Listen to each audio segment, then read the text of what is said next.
Hey, what's going on guys, aarava here, and welcome back to a brand new video today. As you can see, a bit of a different one, and by the title you can see we're going to be discussing some changes to the F1 2018 season, sporting and technical wise, not only to the cars but also some of how the kind of season's going to be run. Obviously it's kind of the perfect time now. As I record this today, Williams just announced that Sergei Sorokin will be partnering Lance Stroll alongside him for that drive in the Williams car, and so that means the entirety of the 2018 grid has now been announced, and everyone can kind of stop wondering about that, and we can all look forward to the car launches happening next month. Obviously, with those car launches, I'll be doing my usual videos for the car launches, and then probably the podcast will launch very soon after that for its third season now for the 2018 one, and we'll probably talk over the preseason. But I thought right now in January is the perfect time to make this sort of video, because I really haven't done any kind of discussions about the 2018 season kind of one-to-one with you guys, and you know, with F1 and FOM just dropping 2 articles about these sporting and technical regulation changes, I thought why not. Obviously, maybe I'm assuming a large majority of you guys will keep up with the news and will know this probably already, but some of you might not. And also, I know from time to time you guys want to know my opinions, definitely on Twitter and stuff like that. It's always something that you guys ask in terms of opinions on this and that, so I thought I'd make this video. Perfect time to do it. So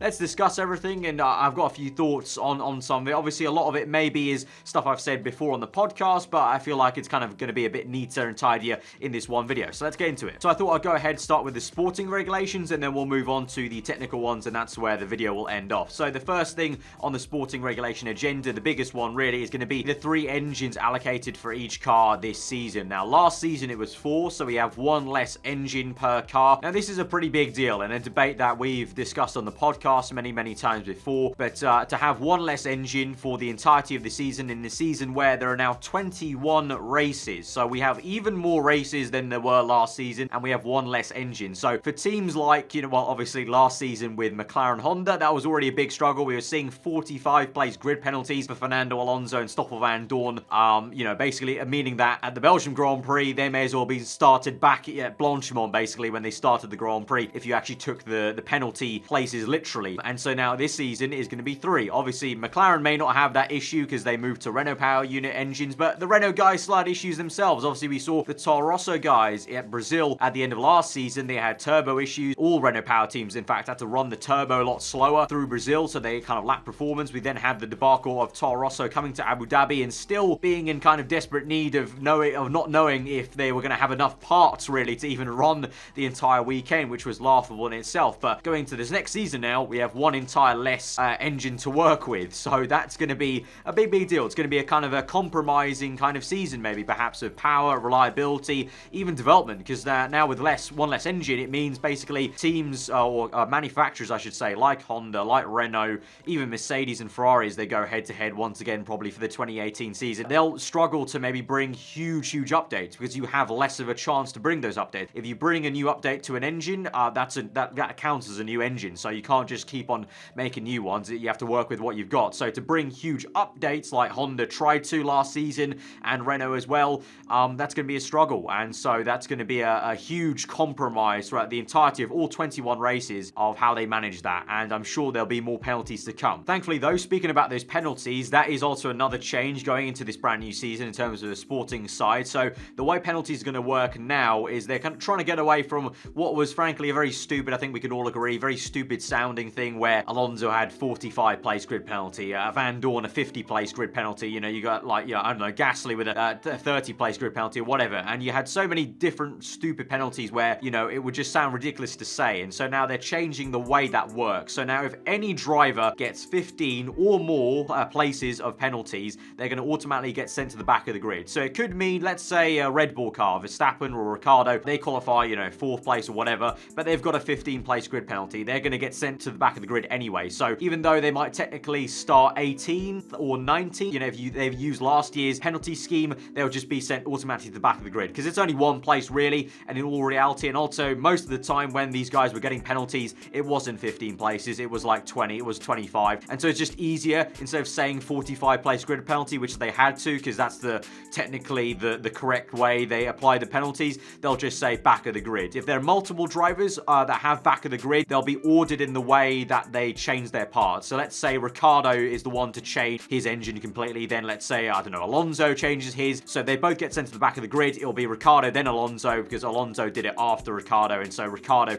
will get shifted up that 1 more place, so he'll be in P19 and Alonso will be the one in P20. I'm just using those 2 guys as an example, because we saw last season the Red Bull guys had a few issues here and there, and obviously the McLaren guys had issues last season. Let's hope, for the sake of having Fernando Alonso back towards the forefront of the grid with the McLaren Renault power unit, that knock on wood, that's not an issue that they're going to encounter that much this season. We will see. We'll see. Maybe I just jinxed it. I probably have done, haven't I? And finally, the last third big sporting regulation the FIA want to really advertise with their article was the change, obviously, to 7 slick compounds. We've talked about this before in a podcast, but just as a refresher, there are now 7 compounds. There were 5 previously. They added 2 different tyres to either end of the spectrum now. So we've got one softer tyre and we've got one harder tyre. Although I think the entire spectrum is shifting a little bit to the softer side, potentially, in terms of the way they're maybe making the compounds this year. But basically, the general case was, a lot of the time last season, the compounds brought to every Grand Prix were just maybe 1 or 2 steps harder than they needed to be. And that meant that, in some races, they completely ignored one set of compounded tyres, which was the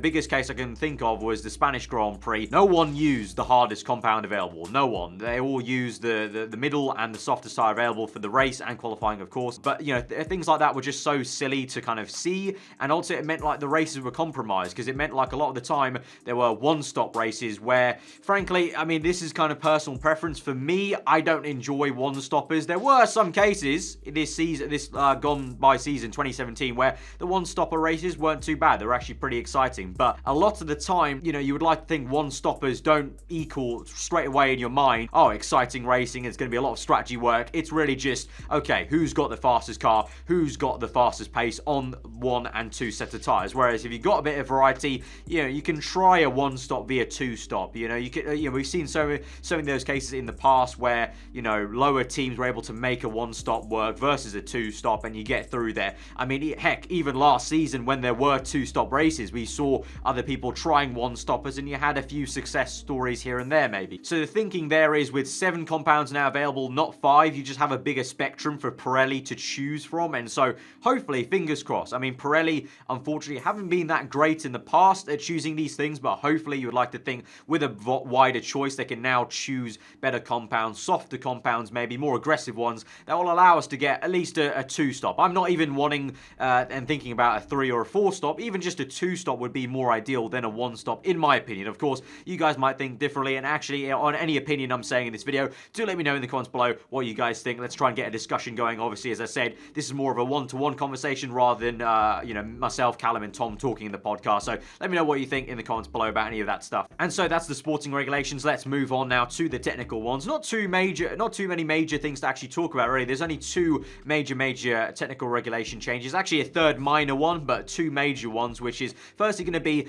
the do away of shark fins and T-wings. Now, this is a bit of an annoying issue for me to look at, because they're getting rid of these things purely on an aesthetic ground. There's a vocal group of people that did not like the T-wings and the shark fins, and so they're getting rid of them, which to me is just a bit of a shame, because, okay, let's take it separate cases. The shark wing itself, I feel like all of us got used to it. I think a lot of us were kind of screaming at the fact that, oh, they look kind of weird, they look like abseils at the beginning of the season, and by the end of it, I think a large majority of us have all kind of gotten used to it. Obviously, from the start of the season, I personally never had an issue with the shark fins. I thought they looked pretty damn nice, and they've got even better looking to me as the season's gone on. The T-wings, bit of a different story. Obviously, if you don't know what I'm talking about with the T-wing, basically the coat hanger or the hoop or whatever you want to call it, they're doing away with those. Probably majority of people didn't like that. I personally didn't mind it. Obviously, I'm going to be a little bit biased. Being an engineering graduate, I can appreciate on a kind of more fundamental technical level those kind of devices. For me, those were kind of fascinating to see what different teams did. You had the Ferrari with just more of an actual coat hanger, then you had McLaren, Sauber trying the kind of hoop method. You had Mercedes start off with a kind of away from the shark fin, then they connected it to the shark fin, trying little splitters. Williams had a bonkers double-decker system. For me, it was quite exciting to see that development area, just an added bit to the car, because obviously through the years, the FIA have done so much to make the cars look more just streamlined and smooth, and so they've done away with a lot of kind of things that made the cars look like rocket ships back in the day. And so for me, being a bit of an aero nerd, I kind of liked it, and I didn't mind it. Yes, it looked kind of odd, but also,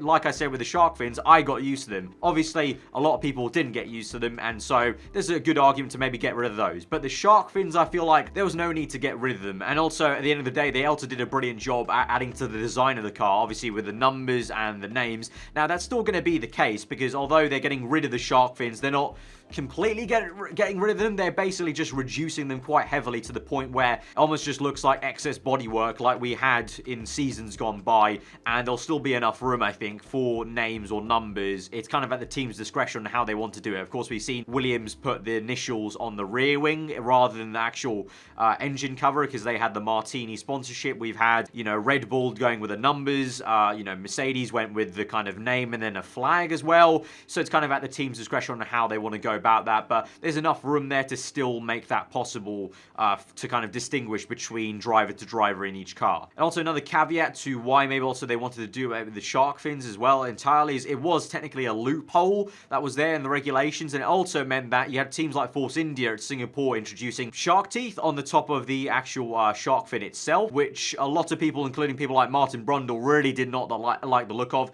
Again, I'll be a little bit biased and say I didn't mind that. It was kind of cool to see all those little aero bits and them trying to push the maximum they could to get the performance out of the car, but at the end of the day, that's being done with aesthetically. And that kind of moves us on to, obviously, the second big major thing, the big talking point. Obviously, it's been a big contentious issue. The halo is in for 2018, and it's probably there to stay unless something majorly big happens in the sport that they do away with them, but I don't think that will be the case. So the halo's in. The less said about that, the better, really. I've said, you know, myself, Callum and Tom have said so much on the podcast before. You guys have said plenty, you know, even in that video I did back in December over the Christmas period where I put the halo on the Ferrari car around Spa. In that video, there's plenty of, you know, it was very clear to see. I think majority of people do not like the halo. It is a very ugly looking device, and the safety aspects are questionable and debatable because it feels like a very rushed thing. You know, they didn't really properly test the aero screen or any kind of aero kind of, you know, screen devices. They did one test with Vettel. Vettel said the visibility was poor, but they didn't really do enough testing with it. Whereas with the halo, they tried like 5 different times over the course of the season, and they just stuck with that. But it's kind of like you never gave any other kind of idea of fighting chance, really. And I feel like if I think of futuristic Formula 1 cars, I think of those Gran Turismo concepts where it's a closed cockpit. You've got that absolutely awesome slipstream looking car. And if you think about future of F1 in like 30 years time, I think of those sort of cars, you know, absolute rocket ship looking cars. Like I said before, we had rocket ship looking cars before in the past with aero. In the future, I feel like they should be going towards those things where it's like, it looks like a rocket on wheels. It's got the whole kind of, you know, thing going on. And I feel like that'd be a better way. If we absolutely have to, and I think we do kind of eventually have to go towards looking at safety of the cockpit area, I'd rather that than a flip-flop on the top, which, as I said, it's debatable on how safe that is really compared to other ideas that could have come through. Again, let me know what you think. There's been plenty of debate about it already through the entirety of 2017 season, but I mean, we can debate as much as we want. It's happening, so yeah. And I said there was a third kind of minor one, and it is the kind of outlawing of trick suspension. So last season, Red Bull and Ferrari mostly trying this trick suspension method where they basically linked up the front suspension in a very clever way to allow a passive way for the car to change its ride height quite subtly, depending on the turning angle of the car. So that's quite an important thing for aerodynamic performance, how the car is actually pivoted and how it rides on its tires. And so passively, it would move around a little bit under the lap. And so they're outlawing that. It's a small thing. It's not a major contentious issue, but it definitely was something that Red Bull and Ferrari were trying to exploit, and a few other teams like Mercedes were also trying to look into it, but they've kind of completely outlawed it now for the upcoming 2018 season. So that's been the major sporting and technical regulation changes going into the 2018 season. Hopefully, you guys who maybe didn't know that found it informative, and those of you who did would get involved in the kind of debate and in the comments below. So again, on anything I just discussed in this video, let me know in the comments below what you think of it. Hopefully, you guys were interested in kind of my opinions on that.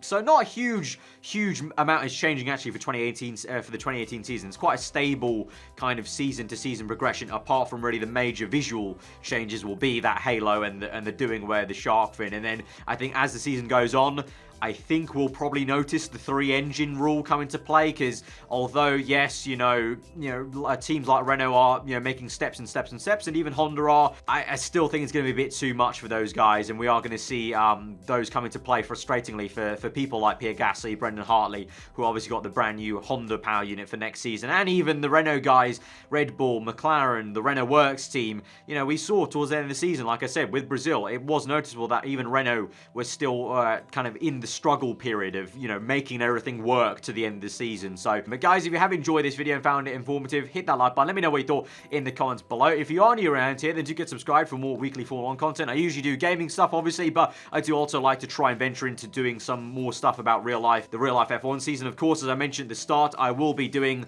my kind of usual let's talk kind of aerodynamic talking videos about the cars when they launch in February. And then, of course, the podcast will launch for its 3rd season now, which is pretty damn awesome. So thank you to all of you guys that do support and watch the podcast. That will be launching its 3rd season now when pre-season testing starts, and myself, Callum, and Tom as the usual hosts for the Pit Lane podcast. But yeah, that's been this video, guys. Hope you enjoy the rest of your day, and I'll see you guys next time. Goodbye.